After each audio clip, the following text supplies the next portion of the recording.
سلام طعنان نخلهم تخاتلتي يكون اندابلكو امناي لما عنت مدبي كاتو امناي لما عنت مدبي نسلست عمت صوتاو ركب تزيغيرنا انتاي يفطر زبل نجر اسفه حبيلنا كنرينا حدا سب صوتاو ركب كجبر كم زلو زحبرو اسكاب شوعته زاخلو ملكتات لو نزن ملكتات اب سونتكم انتريخم سونتكم صوتاو ركب نختقبرو يحبرلكم كم زلو تفلطلو مدبيو نزي چانل حدش زخونكم سبسكرايب بمግባር استفلاليو ናይ ጥዕና ናይ ጾታው ርክብ ከምኡውን ናይ ሓዳር ህይወት ኢንፎርሜሽን ትረኽብሉ ቻነል ስድራ ንኽትኮኑ ብኽብሪ ሓትት ስድራ ንዝኾንኩም እንዳመስገንኩ ናብ መደበይ ከኣቱ ጾታው ርክብ ንደቂ ሰባት ኣብ ናይ መዓልታዊ ምንቅስቃሳት ልዑል ጥቕሚ ዘለዎ ተፈጥሯዊ ስርዓት ከም ዝኾነ ይፍለጥ እዩ ከከም ሰቡ استفላለየ ጾታው ርክብ ዝገብሩሉ ናይ መዓልቲ ኣፈላላይ ኣሎ ኮይኑ ግና ኣብ ናይ ልምዓንቲ መደበይ ንውሕ ንዝበለ ግዜ እስካብ 3 ዓመት ዝኣክል ግዜ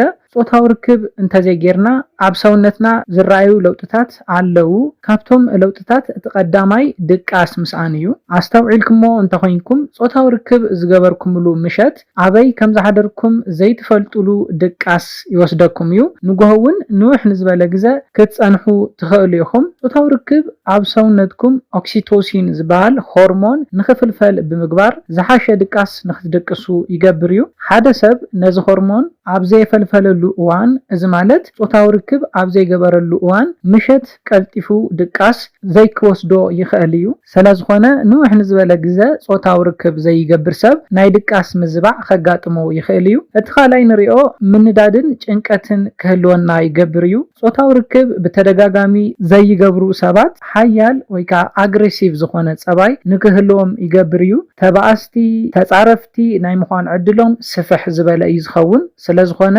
ምንዳድን ምጭናቅን ንውሕ ንዝበለ ግዜ ጾታው ርክብ ምስ ዘይምግባር ተታሒዙ ዝመጽእ እዩ ጾታው ርክብ ጌርኩም ምስ ሓደርኩም ብጽባሒቱ ምስ ካልኦት ሰባት ተረዳዳእትን ጽቡቕ ሪሌሽንሺፕ ንክህልወኩምን ናብ ጽቡቕ ሙድ ንክተኣቱን ልዑል ዝኾነ ጥቕሚ ኣለዎ ስለዝኾነ ንውሕ ንዝበለ ግዜ ጾታው ርክብ ተዘይጌርኩም ምስ ሰባት ዘለኩም ሪሌሽንሺፕ ሕማቕ ንኽኸውንን ተናድርትን ተጨናቕትን ንኽትኮኑ ክገብር ዝኽእል እዩ እቲ ሳልሳይ ቆርበትና ልስላስኡ ይስእን እዩ ስፔሻሊ ኣብ ደቂ ተባዕትዮ ኣብ ገጾም ናይ ፈፀጋን ጻዕዳን ናይ ምዃን ጠባይ የርኢ እዩ ኣብ ደቂ ኣንስትዮ እውን ኣብ ኣፍክንን ኣብ ምዕጉር ትኽንን ከባቢ ጻዕዳ ነገር ወይ ከዓ ናይ ምፍሕሻው ጠባይ የምጽእ እዩ ፈፀጋ እውን ምስዚ ተታሒዙ ከስዕበልክን ይኽእል እዩ ጾታው ርክብ ኣብ ንገብረሉ እዋን ናይ ሰውነትና ቀዳዳታት ስለዝኽፈቱ ርስሓት በቀሊሉ ካብ ሰውነትና ንኽወጽእ ይገብር እዩ ኣብ ውሽጥና እውን ምንም ዓይነት ርስሓት ንኸይህሉ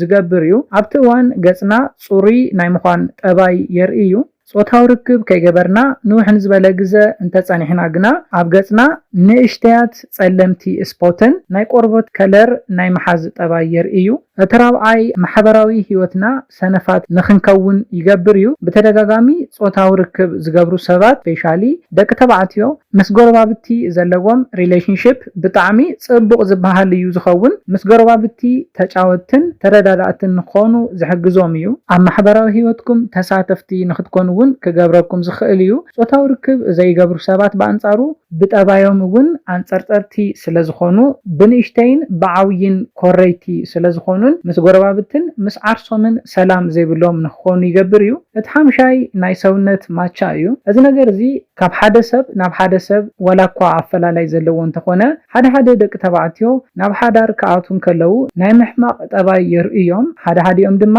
ብጣዕሚ ናይ ምውሳኽ ጠባይ የምጽኡ እዮም ጾታው ርክብ ዕጉባት ዘይኮኑ ደቂ ተባዕትዮ ናይ ሰውነት ኣቕሞም ናይ ምድካም ጠባይ የምጽኡ እዩ ጽቡቕ ዝበሃል ጾታው ርክብ ዝገብሩን እኹል ዝበሃል ምግቢ ዝረኽቡ ደቂ ተባዕትዮ ድማ ሰውነቶም ናይ ምምቻው ጠባይ የምጽኡ እዩ ኣብ ደቂ ኣንስትዮ እውን ተመሳሳሊ እዩ ብናይ ጾታው ርክብ ህይወተን ዕጉባት ተዘይኮይነን ኣብ ውሽጠን ጭንቀትን ልዑል ዝኾነ ምንዳድን ስለዝህሉ ሰውነተን ድሕሪ ሓዳር እንዳቐነሰ ይመጽእ እዩ ብናይ ጾታው ርክብ ህይወተን ዕጉባትን ምስ በዓል ገዝአን ወይ ከዓ ኣፍቃሪአን ዘለዎን ሪሌሽንሺፕ ጽቡቕ እንተኾይኑ ድማ ሰውነተን ማቻ ዘለዎ ንኽኸውን ዝሕግዘን እዩ እቲ ሻድሻይ ንሪኦ ዓርሰ እምነት እዩ ጾታው ርክብ ዝገብሩ ሰባት ዓርሰ እምነቶም ልዑል እዩ ዝኸውን ንኣብነት ኣብ ቅድሚ ብዙሓት ሰባት ፕሬዘንቴሽን ዘለኩም ሰባት ቅድሚ ፕሬዘንቴሽንኩም ጾታው ርክብ እንተጌርኩም እቲ ዝፍልፍል ሆርሞን ኣብ ውሽጥኹም ሕጉሳትን ዓርሰ እምነት ንክህልወኩምን ብምግባር ዝሓሸ ፕሬዘንቴሽን ንክትሕልፉ ዝሕግዘኩም እዩ። ኮይኑ ግና ፆታዊ ርክብ ድሕሪ ነዊሕ ግዜ ማለት እውን 1-2-3 ዓመት ፀኒሕኩም ፆታዊ ርክብ ትገብሩ ሰባት ዓርሰ እምነትኩም ዝተሓተ ንክኸውን ዝገብር ልምዲ እዩ። እቲ ሻውዓይን ናይ መወዳእታን ድማ በይንኻ ናይ ምዃን ጠባይ ክትምፁ ትኽእሉ ኢኹም። ናብ ሓዳር ሂወት ኣቲኹም ብተደጋጋሚ ፆታዊ ርክብ ኣብ ትገብሩሉ እዋን በይንኻ ናይ ምዃን ጠባይ ኣይተምፁን። ምክንያቱ ድማ ሕጉሳትን ምስ ሰብ ዘለኩም ሪሌሽንሽፕ ብሉፅን ስለ ዝኾነ እዩ። ብተወሳኺ ድማ ተደጋጋሚ ፆታዊ ርክብ ኣብ ትገብሩሉ እዋን ሓቢራትኩም ዘላ እንተንኣሰት ሓደ ሰብ ናይ ሂወት መናብርቲ ከም ዘለኩም ስለ ዝረዳእኩም እዩ። ብተደጋጋሚ ፆታዊ ርክብ ኣብ ትገብሩሉ እዋን ንዓኻ ኢላ ዝተፈጠረት ሓደ ሰብ ከም ዘላ ክትርዳእ ስለ ዝሕግዘካ እዩ። ኮይኑ ግና ድሕሪ ነዊሕ ግዜ ፆታዊ ርክብ ትገብሩ ሰባት በይንኹም ናይ ምዃን ስምዒት ክስምዐኩም ዝገብር እዩ።